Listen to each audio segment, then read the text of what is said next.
Une Bible, si c'est un objet entier, c'est surtout une bibliothèque de 73 livres pour le canon catholique. C'est ça le Nouveau Testament, c'est le témoignage de la vie de Jésus, de sa mort et de sa résurrection. Moi je conseillerais d'ailleurs peut-être Luc si vous souhaitez commencer la lecture du Nouveau Testament. Il faut se le dire, les catholiques ne sont pas très forts en Bible, on n'est vraiment pas doués, mais on peut y remédier.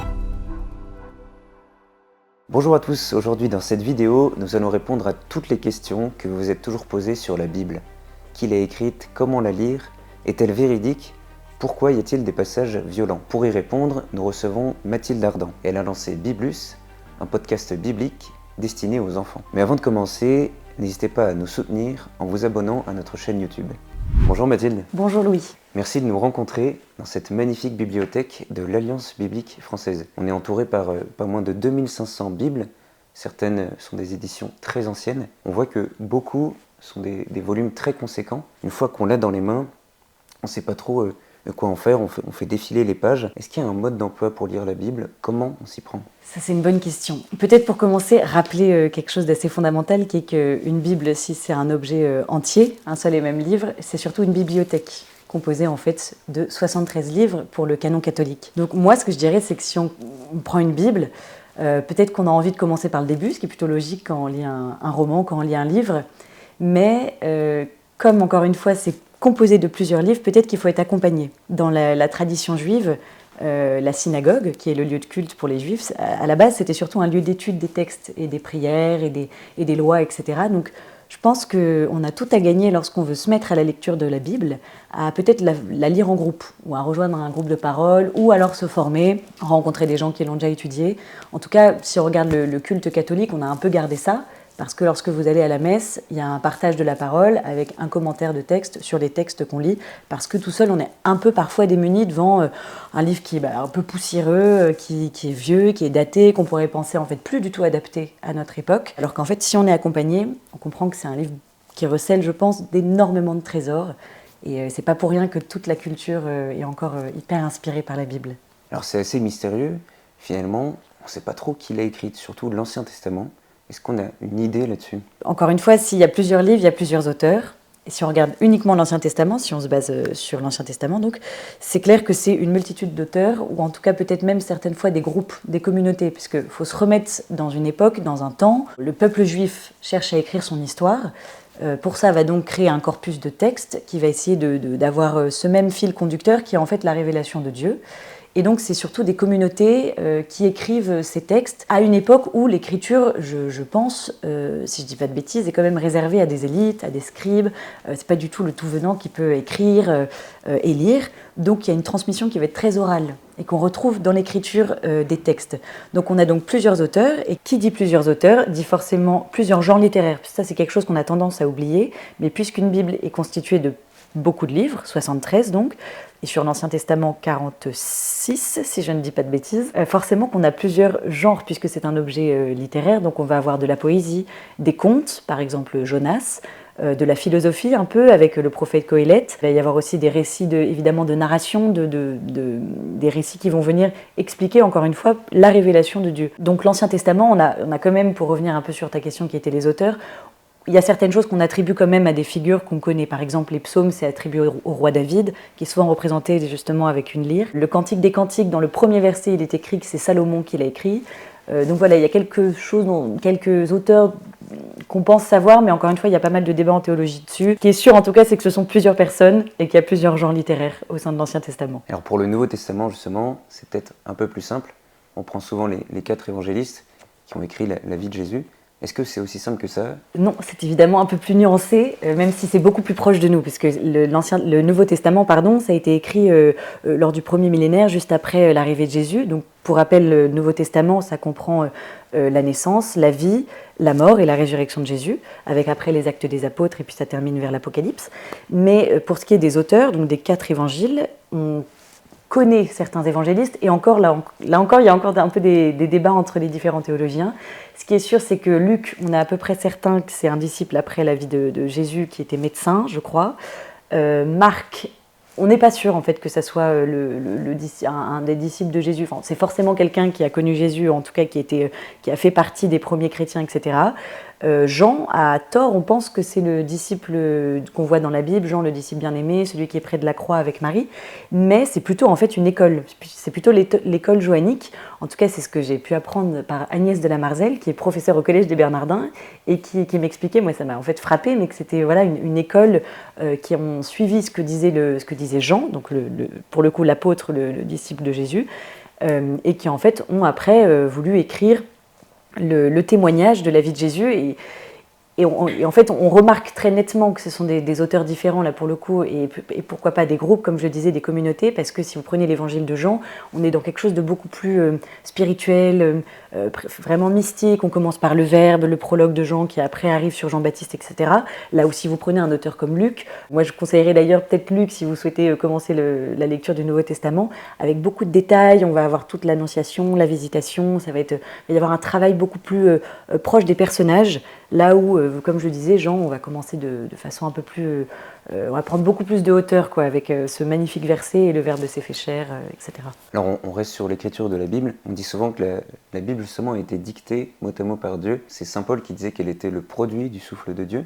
Est-ce que c'est vrai? Est-ce qu'elle a été vraiment dictée mot à mot? C'est vraiment une question compliquée. Il y a un vrai paradoxe, et peut-être même un peu un mystère, en tout cas dans la manière dont les chrétiens, les catholiques considèrent l'écriture de la Bible. C'est à la fois un seul et même texte composé de plusieurs livres, mais qui donc a une seule et même parole, un seul et même fil rouge qui est la révélation de Dieu et le salut, mais on pourrait y revenir, mais qui va être écrite 100% par des hommes et 100% par Dieu. Puisque nous, chez les chrétiens, on a un concept donc un peu compliqué, qui peut être un peu fumeux d'extérieur, mais qui est vraiment l'inspiration divine. Il y a deux exemples clés qui me viennent pour un peu éclairer mon propos. Il y a un texte qui a été écrit lors du Concile Vatican II, qui s'appelle Dei Verbum. Il est écrit « Pour faire les Écritures, Dieu a choisi des hommes qu'il a pris dans l'usage de leurs qualités propres et de leurs capacités. Ainsi, il agit en eux et par eux, afin qu'ils écrivent, en qualité d'auteur véritable, tout ce que lui-même veut et seulement cela. » Donc ça veut dire que vraiment Dieu a une parole, un message, c'est peut-être un peu faible, mais en tout cas une révélation vraiment, et ce qu'on appelle nous le chemin de salut qui s'incarne avec Jésus par excellence, mais qui va venir transmettre, mais par des hommes situés historiquement dans un contexte précis, avec leur sensibilité, leur langage, leur façon d'être, dans une époque historiquement datée encore une fois, et qui vont mettre vraiment d'eux-mêmes. Donc c'est pour ça qu'on dit que c'est 100% humain et 100% divin. Un autre exemple pour éclairer encore plus ce propos, nous on a un tableau qu'on aime beaucoup au bureau, qui s'appelle Saint Matthieu et l'ange du Caravage.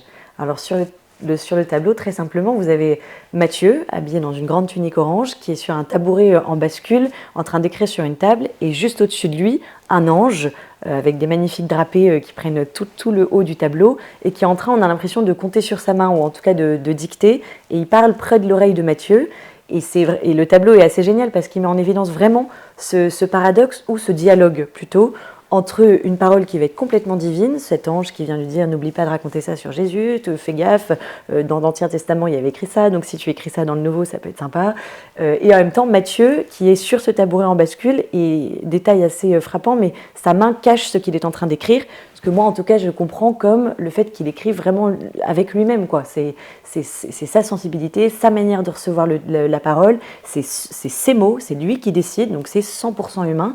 Et le dernier symbole du tableau qui vient mettre cela encore plus en évidence, c'est ce tabouret en bascule qui montre qu'on est entre deux mondes dans une Bible. C'est un peu un objet un peu particulier pour nous les croyants, c'est donc pas un objet magique où je l'ouvre, j'ai une parole qui me tombe, j'y crois, c'est littéral, Dieu m'a parlé. Mais en même temps, cette expérience, elle peut exister par la parole de ces auteurs, par le souffle de l'inspiration qui est dedans. Et d'ailleurs, on a tous fait cette expérience de, une fois lire un texte, on le reçoit d'une certaine façon, on le lit 2 ans, 5 ans plus tard, et tout d'un coup, on a une nouvelle couleur qui apparaît, parce que dans ces mots choisis, dans cette forme littéraire que l'auteur a décidé, il y a quand même ce souffle d'Esprit Saint dans lequel nous on croit. Et après, c'est donc une démarche de foi. On peut très bien prendre une Bible et la considérer comme un objet de science, de savoir, de littérature, mais on peut aussi, lorsqu'on est croyant, la considérer comme une parole vivante et active qui vient en nous, mais qui n'est pas détachée de ce que les auteurs ont mis eux-mêmes. Il y a beaucoup de choses dans la Bible, c'est un récit très dense, pour faire simple, découpé entre l'Ancien Testament, le Nouveau Testament, les psaumes. Et d'ailleurs, chez les catholiques, à la messe, on reprend généralement l'Ancien Testament au cours de la première lecture, le psaume, et puis le Nouveau Testament à travers l'Évangile. D'ailleurs, en parlant de la messe, je vous invite à aller voir la vidéo que nous avions tournée avec le père Jean-Baptiste Nedler, qui décryptait la messe geste par geste. Et alors Mathilde, pourquoi finalement y a-t-il l'Ancien Testament et le Nouveau Testament? Question magnifique. Surtout lorsqu'on est catholique, encore une fois, on parle bien du canon catholique, puisqu'il y a plusieurs Bibles. Les protestants ont d'autres livres, etc. Mais lorsqu'on parle du canon catholique, donc on a donc l'Ancien Testament, et le rejeter, ça s'appelle le marcionisme, et c'est une hérésie pour les chrétiens. Donc l'Ancien Testament, il est vraiment partie prenante de l'histoire de la révélation et du message du Christ. Et l'Ancien Testament, évidemment, je l'ai dit au début, mais il raconte toute l'histoire du peuple juif. Parce qu'il ne faut pas oublier que Jésus, lorsqu'il arrive, il n'est pas flottant, il ne débarque pas comme ça. Il arrive dans une époque et dans un peuple, et surtout dans un lieu aussi géographique, qui est juif. Donc lui, il a grandi en écoutant les lectures de la Torah, il va à la synagogue, il est lui-même rabbin, d'après les textes, enfin de ce que j'ai lu. Donc c'est vraiment, il est imbibé de tout ce que l'Ancien Testament raconte. Et grâce à Jésus justement, et j'aurai un exemple pour éclairer ce propos, on comprend que l'Ancien Testament, et c'est ce qu'on croit en tout cas comme catholique, préfigure de plein de manières, dans plein de textes, l'arrivée de Jésus. J'aurai 2 exemples encore, parce que c'est plus pratique pour éclairer le propos, et parce que la Bible est tellement vaste que ça serait compliqué de faire tous les ponts entre Jésus et l'Ancien Testament. Mais si vous prenez le récit qu'on connaît majoritairement de la Passion du Christ, donc pour rappel, la scène, le Vendredi Saint, la mise au tombeau, enfin la crucifixion, la mise au tombeau et la résurrection, donc sa mort et sa résurrection, on ne comprend pas ce que donc les chrétiens appellent Pâques, si on n'a pas lu en fait dans l'Exode ce qu'est la Pâque, à savoir la sortie du peuple hébreu, où Dieu demande à Moïse de prendre un agneau sans tache, de recouvrir avec du sang le linteau des maisons et de manger cet agneau avant de partir pour être libéré. En fait, évidemment que la Pâque de l'Exode est une préfiguration avec différents symboles comme celui de l'agneau, sinon on ne comprend pas pourquoi on appelle Jésus l'agneau pascal, qui est qu'en fait Jésus va être cet agneau sans tache qui va prendre sur lui tous les péchés du monde et qui va donc nous libérer par le salut. Donc ça, c'est un premier exemple pour mettre bien en évidence que l'Ancien Testament et le Nouveau Testament, c'est un peu le tome 1 et le tome 2 d'une même histoire de l'incarnation de Dieu, qui en fait pendant tout l'Ancien Testament était un Dieu caché, qui se révèle au fur et à mesure et dans le peuple d'Israël, qui raconte donc cette histoire d'une alliance, avec des alliances, des ruptures, des recommencements, donc bref, toute une histoire plus ou moins divine, si on part du principe que donc voilà, on est dans la révélation de Dieu à un peuple qui s'accomplit, et c'est vraiment le mot, Jésus vient accomplir tout ce qui était contenu et qui préfigurait en fait sa venue dans le Nouveau Testament. Encore une fois, un épisode assez connu du Nouveau Testament, c'est les disciples d'Emmaüs. Donc pour rappel, donc, ce sont les disciples, Jésus est mort et ressuscité, mais on ne sait pas trop, il est plus au tombeau, on ne comprend pas trop, donc tout Jérusalem en parle, c'est un peu le désordre. Et donc il y a 2 disciples qui marchent, et Jésus se présente à eux, et en fait ils ne le reconnaissent pas. Donc j'imagine que soit il a une forme qui n'est plus tout à fait la même, ou alors ce serait tellement aberrant de voir Jésus débarquer que les disciples sont aveuglés, ils ne comprennent pas que c'est Jésus. Et ils lui disent « Ah, mais t'es pas au courant, c'est la cata, franchement, il y a Jésus, il est mort, enfin... » Qu'est-ce qu'on fait? Et puis on a pu retrouver son corps, et donc Jésus commence à parler, et en fait, il commence à leur expliquer les textes, et le verset dit « Il partit de Moïse et des prophètes pour arriver jusqu'à lui ». Je n'ai pas les mots tout à fait exacts, mais sous-entendu, Jésus vient leur expliquer dès Moïse, comme je citais tout à l'heure l'Exode, l'accomplissement qu'il devait effectuer en mourant sur la croix, en se donnant et en ressuscitant. Et lorsqu'on est juif, comprendre Moïse et les prophètes, c'est vraiment comprendre depuis le début, quoi. Pour les juifs, Moïse, c'est vraiment le début, la loi, c'est Moïse qui a écrit les textes selon la tradition juive, etc. Donc c'est dire que Jésus, dès le début de ce livre, en fait, c'était le fil rouge, quoi. On a souvent tendance à mettre un peu de côté l'Ancien Testament. Est-ce que c'est ce que tu constates aussi? Et pourquoi c'est important finalement de lire aussi l'Ancien Testament? C'est hyper important pour bien comprendre le message de Jésus. Et oui, je pense qu'on le met de côté. J'ai pas mal réfléchi, parce que c'est vrai que moi-même, en arrivant de là où je travaille actuellement, mais on pourrait y revenir sur la fin, mais donc chez Prixme Bernardin, qui est une association, on fait de la vulgarisation en théologie avec différents supports, je me disais, mais en fait, je connais rien. Enfin, vraiment, je ne connais pas. Alors que pourtant, moi, j'ai été élevée dans une éducation plutôt catholique, j'ai suivi le caté, la catéchèse.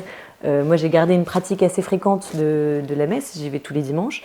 Et en fait, c'est justement à la messe que je me suis rendu compte, je me suis dit, mais évidemment, c'est obligé, on a une liturgie chez les chrétiens, chez les catholiques, enfin en tout cas dans le culte de la messe, où on choisit des textes, et on y va une fois par semaine. Donc on a des extraits, on a des bouts, quoi. Tu le disais tout à l'heure, mais la première lecture qui va mettre en évidence un passage de l'Ancien Testament, une deuxième lecture qui vient vraisemblablement un peu l'éclairer, en tout cas les 2 textes se complètent, et l'Évangile. Donc on a une connaissance beaucoup plus étendues dans l'imaginaire collectif, je pense, et même si on sort des églises, si on est un non-croyant, la vie de Jésus est quand même beaucoup plus connue, beaucoup plus proche, parce que c'est ce qu'on entend le plus dans l'évangile chaque dimanche. Alors que l'Ancien Testament, on n'a pas trop la lecture, je ne sais pas, du texte de Judith, du livre de Judith, les juges comme Samson, Rebecca, Déborah, plein de personnages qu'en fait, la Genèse notamment, enfin je pourrais en parler longtemps, mais qui sont des textes qu'on connaît assez mal, alors que ce sont des bijoux parce que c'est des formes poétiques pour certains, c'est extraordinaire de se dire que là on est entouré de textes qui ont tellement d'années, de millénaires, et qui, moi encore une fois dans mon travail, je les redécouvre. Et c'est fou comme ça contient déjà des notions absolument magnifiques de vérité, de confiance, de foi, enfin bref. Mais donc je pense qu'en effet c'est important d'oser aller vers l'Ancien Testament, même s'il peut être un peu rebutant, un peu vieux, un peu lointain. Nous en tout cas on a mis des moyens en place pour essayer, dans le travail que je fais, d'amener les gens à cette lecture et à cette fréquentation de ces textes-là qui sont en vrai assez merveilleux. Parmi toutes les questions qu'on se pose, il y a celle de la véracité des événements rapportés. Prenons par exemple Jonas, ça paraît assez fou de se dire qu'il a été avalé par un gros poisson. On a aussi Moïse qui fend la mer Rouge en deux. On a tout le récit de la création qui interpelle. Est-ce que tous ces événements ont réellement eu lieu ? D'abord, la Bible est un livre, donc il y a une réalité littéraire avec des différentes couches de superposition, d'interprétation. Prenons le livre de Jonas, c'est écrit comme un conte, c'est 4 chapitres, hyper bien construits, avec un petit personnage qui ne veut pas obéir à Dieu. Pour rappel, il est envoyé à Ninive, il ne veut surtout pas aller parler là-bas. Il prend un bateau, il s'en va vers Tarsis, hop, Dieu le rappelle, on le jette à l'eau, il finit dans un poisson, il prie pendant 3 jours, il est recraché, et puis finalement, il va accomplir son devoir de prophète. C'est vraiment un conte, donc non, je ne pense pas que Jonas ait vraiment été avalé par un poisson et qu'il ait pu survivre pendant 3 jours. Mais qu'est-ce que ça vient dire ? Ça vient apporter par contre quelque chose qui a vraiment eu lieu dans une vérité plus spirituelle et plus théologique. Pourquoi ? Parce que Jésus, lorsqu'il enseigne à ses disciples, il dit, je crois que c'est à Simon-Pierre, il lui dit « Il ne vous sera donné pour signe que celui de Jonas ». Et les disciples plus tard comprennent qu'en fait les 3 jours dans un gros poisson, c'est la préfiguration, là encore, des 3 jours du Christ dans la mort avant de ressusciter. Donc ça n'a pas eu lieu historiquement, sinon on deviendrait littéraliste, par exemple, ou créationniste, si on prend le récit de la création. C'est évidemment un récit pour une époque qui se racontait de façon un peu cosmologique comment c'est plutôt pas comment Dieu a créé le monde, mais pourquoi Dieu a créé le monde. Et donc on vient mettre en forme un récit qui va être beaucoup plus poétique.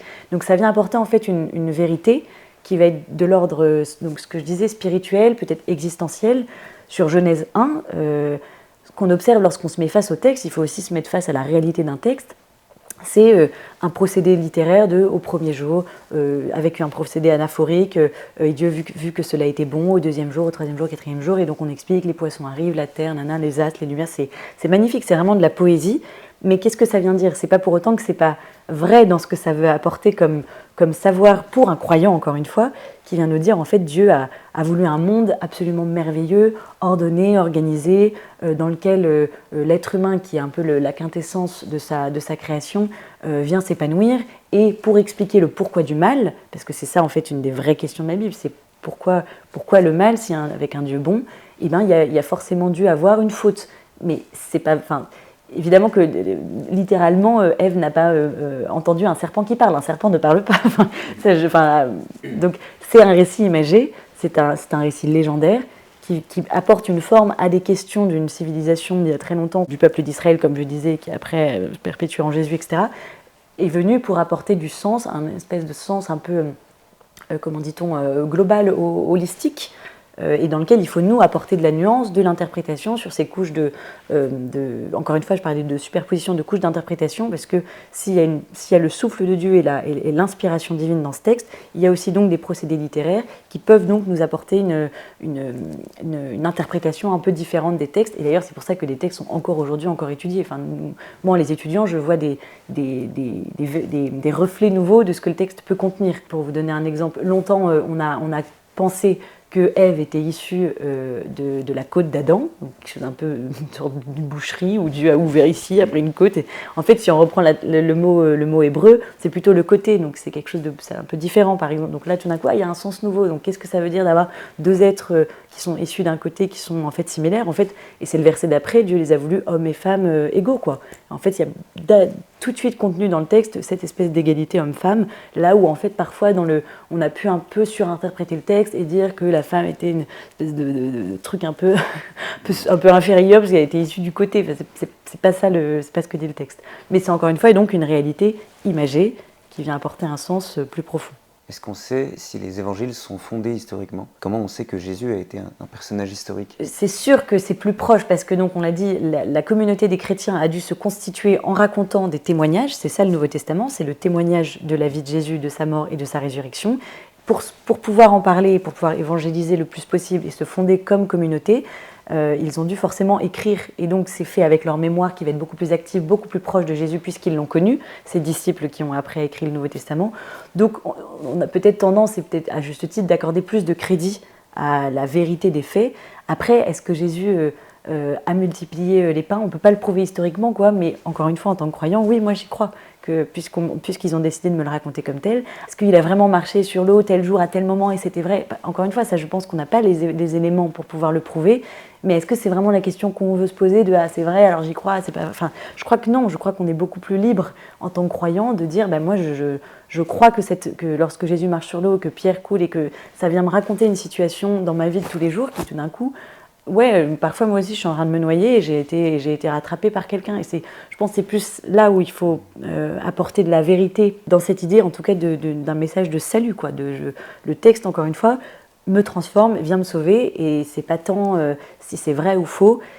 Et je dis ça, mais c'est compliqué aussi comme question. Enfin, je suis tout à fait d'accord pour dire que c'est peut-être pas très satisfaisant intellectuellement, mais c'est un livre inspiré, donc c'est pas un livre d'histoire, quoi. Et encore un récit historique, il est toujours ne peut jamais être au plus proche de la substance même d'un événement, et les historiens le savent. C'est une mise en récit, c'est toujours d'une certaine façon. Alors je ne sais pas si c'est détériorer le réel ou lui en l'enlever. Peut-être parfois ça lui en surajoute, parce que ça. En tout cas, c'est ce qui se passe. Je parle beaucoup, pardon, mais c'est ce qui se passe dans l'écriture du Nouveau Testament. Parfois, des versets très simples, on va raconter des événements très très très précis de la vie de Jésus, et donc on pourrait se dire on a zéro détail, on ne sait pas si ça s'est passé.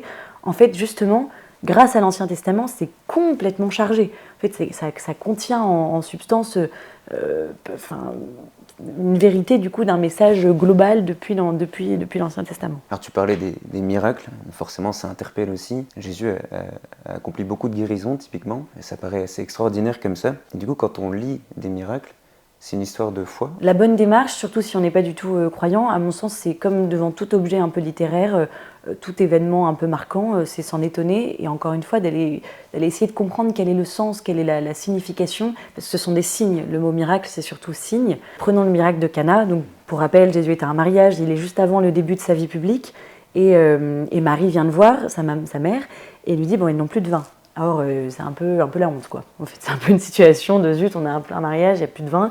Et Jésus lui dit non, c'est pas le moment. Et Marie de dire non, les serviteurs, là, ceux qui s'occupent de faire le service, tout ça, tout ce qu'il vous dira, faites-le. Et donc Jésus vient transformer de l'eau en vin, et ça va être le vin le meilleur, alors que d'habitude, on sert le moins bon vin vers la fin, lorsque les gens ont déjà un petit peu passé, ont déjà bien entamé la soirée, quoi. Et donc Jésus accomplit ce miracle, et donc le lecteur est libre, vous êtes libre de croire ou pas à ce que vous voyez, mais lorsqu'on est croyant, et j'y reviens avec mon histoire de couches de superposition, comment ne pas voir un signe évident de ce que Jésus lui-même va être vers la fin de sa vie, lors de sa passion, puisqu'il va être ce sang nouveau, ce vin nouveau, il va vraiment littéralement verser son sang pour nous sauver. Il y a le miracle, bien sûr, de l'Eucharistie et de la Seine, où Jésus dit « Prenez et mangez-en tous, ceci est mon corps livré pour vous », en prenant le pain et en le transformant, en changeant sa substance, ce qu'on appelle la transsubstantiation. Et il va faire pareil avec le vin, qui va devenir son sang. Et donc, dans les noces de Cana est déjà contenu, en fait, le message le plus important de la Bible, à savoir qu'il va mourir pour nous sauver, qui va être le vin nouveau, l'ivresse nouvelle qui est celle du Christ, du royaume, du salut.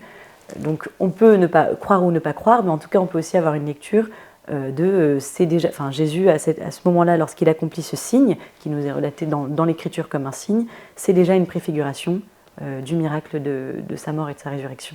Alors là, on va parler un peu des sujets qui fâchent. On a souvent l'impression d'un Dieu dans l'Ancien Testament, un Dieu sévère, un Dieu qui punit même, si on prend évidemment les 7 plaies d'Égypte, ou même le massacre des saints innocents. Pourquoi est-ce que c'est le cas?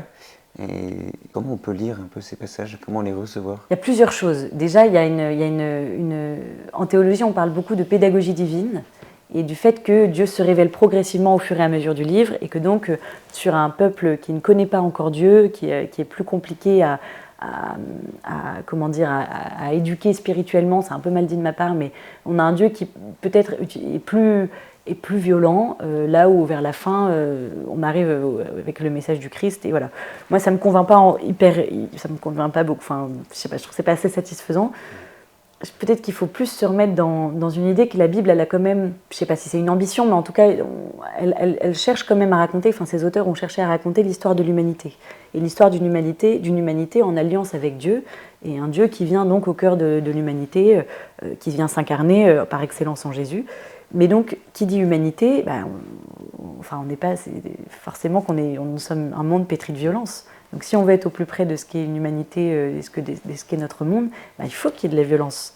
Sinon, la Bible, c'est un livre de bisounours, c'est pas très intéressant, quoi. Enfin, ça prendrait pas toutes nos situations. Donc, forcément que, et l'actualité aujourd'hui en est une preuve par excellence, mais il y a des guerres, il y a du mal. Et je reviens à ma question de comment expliquer l'origine du mal. C'est pas parce que Dieu existe qu'il n'y a pas de mal. Enfin, en tout cas, nous, c'est ce qu'on croit, et c'est pour ça qu'on a un Dieu qui vient nous sauver en Jésus. Et donc, ça, c'est une première réponse. S'il faut être au plus proche de l'humanité, il faut manifester le mal. Ça ne veut pas dire le justifier. Ça, c'est une distinction. Enfin, la Bible, à aucun moment, ne plébiscite ou ne revendique l'utilisation de la violence et de la force, de la force brutale, violence physique, psychique, etc., comme étant bon. Mais en tout cas, elle la manifeste, elle la montre.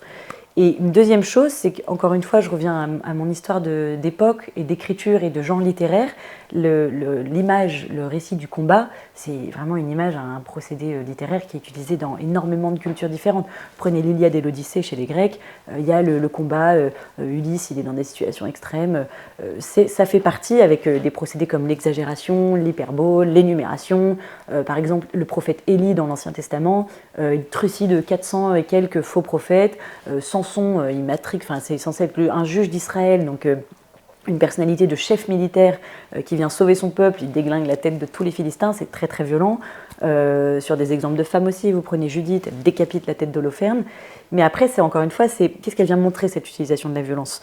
Pourquoi Dieu, puisqu'on va reprendre les plaies d'Égypte, votre exemple, pourquoi Dieu vient tuer tous ces petits nouveau-nés? Si vous reprenez tout le texte du début de l'Exode, en fait, Dieu, par 10 fois, il vient quand même dire à Pharaon, laisse mon peuple, parce que sinon, il lui montre vraiment, et Moïse vient voir Pharaon, vient lui dire avec son frère Aaron, Dieu va encore frapper, s'il te plaît, genre laisse-nous partir. Et Dieu, il envoie des sauterelles, il envoie la grêle, il envoie, et Pharaon s'endurcit, ne veut pas. Bon, au bout d'un moment donné, en tout cas, moi, c'est un peu comme ça que je l'ai ressenti.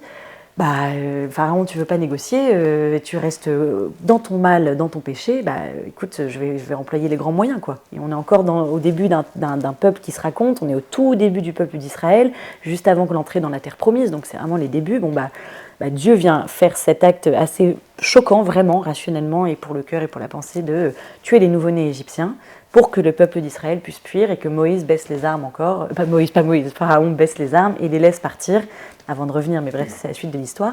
Et pour rester sur ce même exemple, ce qu'on voit aussi dans cette manifestation de la violence qui est la mort des nouveau-nés égyptiens, en fait, le même épisode va réapparaître lorsque Jésus va naître à Bethléem. Hérode, il va pas du tout être content et il va les tuer. On appelle ça le massacre des saints innocents, qui en fait est une espèce de rappel de Dieu a fait subir ça, mais Hérode en fait va le faire subir aussi lorsque son fils va arriver. Donc c'est juste pour mettre en évidence que l'utilisation de la violence, elle est aussi un procédé littéraire qui vient apporter des réalités et des perspectives nouvelles, et elle a plusieurs emplois, quoi. Là, il y a l'emploi, il y a plusieurs choses, voilà. Je terminerai sur ça, mais il y a Dieu qui utilise la violence, et c'est choquant, mais ça peut se comprendre, enfin ça peut s'entendre, puis c'est Dieu, il est tout puissant, et puis voilà, l'histoire de l'humanité, elle est pétrie par le mal. Et il y a aussi la violence comme aussi dénonciation, utilisation pour dénoncer. Et je prendrai pour terminer mon propos l'exemple donc de Judith, j'en parlais, qui coupe la tête d'Holoferne. Holoferne, dans ce texte, dans ce livre biblique, c'est l'incarnation du mal par excellence. C'est un homme qui est violent, brutal, égoïste, omnibulé par l'argent, c'est un violeur, c'est vraiment, il est la quintessence de tout ce qu'il y a de terrible. Et là, pour le coup, Judith prie Dieu et elle lui dit vraiment prends ma main et la seule chose à faire, c'est d'en venir à bout de lui et lui coupe la tête et le peuple est sauvé. Il y a un autre reproche qui est fait, ce serait des passages un peu contradictoires. En tout cas, on a 4 évangélistes typiquement pour raconter la vie du Christ. Est-ce qu'ils ne viennent pas entrer un peu en contradiction les uns les autres? Oui, il y a des anachronismes. Ça, c'est très marrant, puisque avec Biblus, là, le podcast pour lequel je travaille, on est dans le Nouveau Testament. C'est vrai qu'il y a des bugs parfois. Ça colle pas, genre Jésus peut pas être et au temple et en Égypte pour la fuite en Égypte. Chaque évangile, en fait, est un témoignage de foi, de ce qui a été vu, par des croyants à destination des croyants. Donc ils organisent leurs propos comme, moi j'aime bien dire un peu, c'est comme une boule à facettes et chacun a une facette, la lumière de ce qui s'est passé, de Dieu, de Jésus, bref, et un peu reflété de 4 manières différentes en tout cas. Et alors, que ça soit contradictoire ou anachronique ou antinomique, j'en sais rien, encore une fois, c'est pas, enfin, à mon sens, c'est pas très important, quoi. Puisque ce qui compte, c'est vraiment ce qui est raconté de ce qui était Jésus, de ce qu'il faisait. Et puis, moi, je trouve ça encore plus riche d'avoir Luc qui s'est beaucoup centré sur l'annonciation, la visitation, et Jean qui a dit non, ça ne m'intéresse pas. Enfin, je vais partir directement sur Jean-Baptiste, qui est une figure là encore, qui préfigure le Christ, qui est la voix qui crie dans le désert et qui vient annoncer Jésus, et on arrive directement dans son baptême. Donc, plusieurs entrées en fait. Et puis chacun, j'imagine, retrouvera personnellement la parole qui lui parlera le plus, le témoignage où il se sentira le plus proche. Est-ce que ça sera dans le détail? Est-ce que ça sera plus dans l'analyse? Mais en tout cas, voilà, chaque évangéliste et chaque groupe qui a donc constitué ces textes du Nouveau Testament apporte son éclairage particulier et je pense que ça vient plutôt enrichir. Même si c'est un peu, je comprends que ça soit un peu... moi, ça m'a vraiment étonnée quand je me suis rendu compte, oh là, mais c'est pas du tout possible, comment je vais pouvoir faire mon épisode, Jésus peut pas être là et là. Ben, c'est comme ça, c'est approximatif, certains c'était plutôt ça qui comptait et d'autres c'était plutôt ça. Alors il y a un reproche qui est fait pas mal de catholiques, d'avoir une connaissance de la Bible limitée. Est-ce que c'est le cas selon toi et pourquoi? De quoi ça relève? Il faut se le dire, les catholiques sont pas très forts en Bible. On n'est vraiment pas doués. Si vous regardez les protestants et les juifs, et les protestants surtout, ils sont hyper chauds, ils sont super forts. Nous, on n'est pas bons parce que du coup, on fréquente moins ces textes et puis on a peut-être moins de curiosité ou alors on a été moins incité à aller les voir. Alors que oui, c'est hyper paradoxal, mais c'est partout dans notre culture, quoi. Vous prenez des monuments dans Paris, des églises, j'y reviens, mais le magasin La Samaritaine, c'est une référence biblique. Dans des tableaux, dans des films. Je suis allée voir avant-hier le film Gourou, qui est le dernier film avec Pierre Ninet. Il y a des références à Caïn et Abel qui sont énormes, et à d'autres, au Bon Berger, etc. Tolkien, j'en parlais aussi, Le Seigneur des Anneaux, Tolkien, c'est un bibliste, donc ça irrigue toutes ses œuvres, et pourtant les gens ne connaissent pas ou ne cherchent pas à aller voir, à lire l'Exode, à lire le Deutéronome, le livre de Josué, etc. C'est un vrai paradoxe. C'est pour ça que nous, en tout cas, je ne saurais pas très bien expliquer pourquoi ça s'est perdu. Mais donc, en tout cas, nous, pour répondre à ce manque de connaissances bibliques, on a voulu créer Prixme et qui, tous les dimanches à 15h, n'hésitez pas à vous abonner, vous pouvez donc avoir une analyse de théologie en partant de ce qu'on appelle, nous, une pépite. Donc, ça va être une chanson de Beyoncé, une chanson de Céline Dion. Prenez par exemple la chanson ultra connue de Céline Dion, J'irai où tu iras. C'est un verset biblique du livre de Ruth. Et oui, c'est le livre de Ruth. Et donc on part de là et on vient ensuite analyser. Et donc comme ça, une fois que vous avez lu votre article de 4 minutes, vous dites ah bah ouais, donc le livre de Ruth, je connaissais pas. Ruth et Boz, Noémie, tout ça. Maintenant ce sont des personnages. Et on est venu vous l'expliquer en partant de Céline Dion. Puis alors on a décliné cette newsletter en podcast, en vidéo sur Instagram et en vidéo sur YouTube. Et donc dans cette même continuité, il y a plein d'initiatives qui se lèvent. Moi j'en ai une donc, qui s'appelle Biblus, qui est pour les enfants. On pourrait y revenir, je pense qu'on pourra en parler plus longuement. Mais il y a aussi par exemple au Collège des Bernardins, il y a des MOOC. Enfin, si vous vous sentez sous-enseigné sur la Bible et la théologie, vraiment il y a plein de choses qui se lèvent, qui sont magnifiques. Donc les MOOC au Bernardin, des cours en ligne sur pas mal de grands sujets. Il y a une superbe initiative qui s'appelle Bibliapédia, qui est un parcours vraiment de théologie dans les écoles. Il y a des podcasts, Il était une fois la Bible, il y a plein de choses. Donc voilà ce que je dirais sur oui, il y a un manque catholique en France, mais on peut y remédier. C'est sûrement ce qui t'a poussé justement à lancer Biblus. Est-ce que tu pourrais nous présenter en quelques mots le projet? Donc Biblus, c'est un peu parti dans la continuité de Prixme, mais on a fait aussi un constat. On s'est dit justement, en fait, l'éducation nationale, la catéchèse ne permettent pas d'apporter une culture biblique assez solide. Il y a des très bonnes initiatives dans les écoles, mais c'est peut-être pas assez solide avant l'entrée au collège. Or, on observe en même temps de plus en plus, en tout cas nous c'est ce qu'on a observé, un désir croissant de la part des jeunes parents et des grands-parents aussi à plus forte raison, de transmettre ces textes bibliques millénaires dont on a parlé. Sauf qu'ils sont freinés dans ce désir de transmission par 3 contraintes qui sont le manque de temps, le manque de savoir et surtout le manque de support adapté manque de support adapté moderne quoi, qui utilise les usages contemporains digitaux. Et donc on s'est dit on va regarder ce qui se fait. Il n'y avait pas grand chose en podcast strictement sur la Bible. Et donc on s'est dit banco, on a une autoroute devant nous, allons-y. Et donc on a conçu un podcast pour les enfants de théologie. C'est le premier podcast de théologie. Ça s'appelle donc Biblus, parce que le concept il est assez simple. Les enfants, dans les épisodes audio d'une durée de 15 minutes, embarquent dans le bus de la Bible, le Biblus, et le Biblus s'arrête à des arrêts qui correspondent même à des chapitres, à des événements, soit des chapitres entiers, soit juste des passages de la Bible. Et dans cette exploration, puisque c'est vraiment une exploration, ils sont accompagnés par Sophia, une jeune exploratrice un peu intrépide aux airs d'Indiana Jones, que j'ai le plaisir de jouer, et qui vient les prendre par la main et les emmène visiter la tour de Babel, l'arche de Noé, l'histoire de Moïse. Et donc depuis peu, on est dans le Nouveau Testament. Et donc voilà, on s'est dit, en fait, essayons de rendre la Bible accessible, ludique, transmettons-la avec le plus de joie et surtout d'imagination, parce que je pense que ça c'est un véritable enjeu éducatif aujourd'hui. C'est vraiment dans une société qui est évidemment saturée d'écrans, et les enfants ont très vite accès à ça, comment leur retrouver des lieux de repos où ils peuvent être vraiment que dans leur tête, que dans leurs images mentales, ce que fait un peu la lecture évidemment, mais là on s'est dit autant prendre les usages donc contemporains et passons sur l'audio.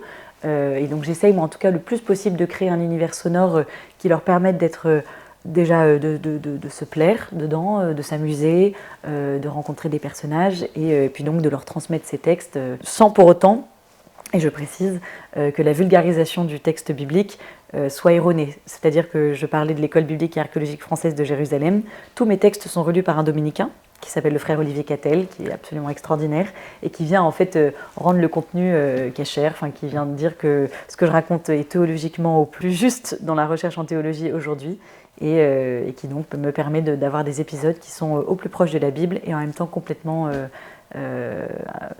exaltants pour les enfants, quoi. Comment on fait pour concilier le sérieux de la Bible et puis une approche assez ludique finalement, adaptée aux enfants? Ça c'est tout le challenge et le défi que je m'impose au quotidien. J'avais plusieurs facteurs à prendre en compte. Évidemment que les parents passent un bon moment, parce que puisque c'est eux qui vont le mettre dans la voiture ou dans le train ou en allant, ou pour le soir ou le temps du dîner ou des bains, j'en sais rien. Il fallait qu'ils passent un bon moment pour pas se dire « Oh là là, non, la barbe, on va pas écouter Biblus, j'en ai plein la tête ». Donc le podcast est conçu comme un objet que je cherche à faire vraiment au plus beau, au plus précis et vraiment au plus plaisant et pour les parents et surtout pour les enfants. Et en fait, pour les enfants, comment concilier une aventure terrible comme Caïn et Abel, qui, donc pour rappel, Caïn tue son frère Abel, tout en ne minimisant pas le propos et en le rendant accessible de façon ludique, ça va être tout le travail d'imagination et en fait tout le champ lexical de l'exploration vient complètement m'aider dans cette transposition du texte. C'est-à-dire comme Sophia elle explore, elle a des outils pour explorer, donc elle a des jumelles, elle a un amplificateur sonore pour écouter, elle a une carte de géographie biblique, elle a un dictionnaire français-hébreu, elle a une encyclopédie numérique biblique un peu digitale, elle fait des bruits un peu stylés. Et donc dans tout ça, en fait, elle peut du coup s'arrêter dans son exploration et prendre du recul et dire « Oh là là, qu'est-ce qui se passe ? Tiens, Caïn, je le sens mal, prenons mon amplificateur pour entendre ce qu'il dit, c'est bien ce qui me semblait, il est en train de créer, d'avoir un plan, c'est pas ouf ce qui se passe. » Donc elle vient rendre tout d'un coup le passage effrayant assez ludique, elle vient elle les prend, comme je disais, par la main progressivement et elle les plonge dans l'histoire sans que le propos soit faux, encore une fois, puisque je suis les versets bibliques un par un au plus proche et je viens en fait ajouter une couche de jeu, d'imagination. Là, encore un exemple pour être plus précise, mais je viens de terminer d'écrire les mages, donc le fameux épisode des rois mages dans le Nouveau Testament, qui ne sont pas rois, qui sont en fait mages quand on regarde bien les versets. Et en fait, on a très peu de choses. Il y a un verset sur les mages. C'est des mages venus d'Orient arrivèrent et ils se présentèrent à Hérode, et puis là, après la suite, ils arrivent jusqu'à Jésus. Et je me suis dit, comment faire comprendre qui sont ces mages? Et du coup, mes 5 premières minutes de podcast, c'est Sophia qui est en Orient, qui découvre qui sont ces mages. Mais c'est des astrologues, donc ils regardent les étoiles, ils ont des cartes, ils ont des instruments, ils écrivent sur leur tablette des trucs, des coordonnées astrologiques, puisqu'en fait, c'était des astronomes, des astrologues, mais aussi en fait des savants, enfants, ils avaient des visions, ils comprenaient les songes, ils décryptaient. Enfin, c'était des gens en fait beaucoup plus particuliers que juste des rois mages, ce que la tradition nous a donné. Il faut rendre honneur à la tradition et elle a eu raison et elle est à prendre en compte avec avec le texte biblique. Mais donc voilà, pour les enfants, c'est les plonger vraiment dans de l'immersif, dans un univers sonore, encore une fois, chargé, plaisant, avec des sons de, je sais pas, des dromadaires, des bruits de dromadaires, des bruits de vent, des bruits d'étoiles qui scintillent, pour après leur transmettre au plus proche possible le texte dans sa vérité théologique. Alors pour reprendre le texte, donc la Bible et l'audio, pourquoi c'est important aujourd'hui de se réapproprier la Bible? C'est important pour en fait partager un bagage culturel, je pense, solide. Biblus est vraiment conçu comme un outil pédagogique d'utilité publique au plus possible. C'est évidemment, si vous êtes issu d'une famille croyante, vous vous y retrouverez, mais je me dis souvent que je m'adresse à l'enfant qui est au premier rang dans une église, à celui qui regarde par le vitrail et à celui qui n'a aucune idée que l'église existe. Parce que je suis convaincue que ces textes, ils sont un peu piliers dans notre civilisation occidentale, ils font partie de notre mémoire, encore une fois, de notre civilisation occidentale, je situe bien. Et que donc ce sont un peu des clés de compréhension du monde, sur l'organisation de la société, j'en ai un peu parlé, au Moyen-Âge, l'Église était assez importante, donc pour qu'en fait on comprenne, j'en reviens sur mes histoires de films et de pop culture, mais quand vous allez voir Gourou avec Pierre Ninet, je pense que j'en sais rien si beaucoup de Français vont y aller, mais c'est quand même une référence dans l'imaginaire national. Et il y a trois références bibliques hyper claires, quoi.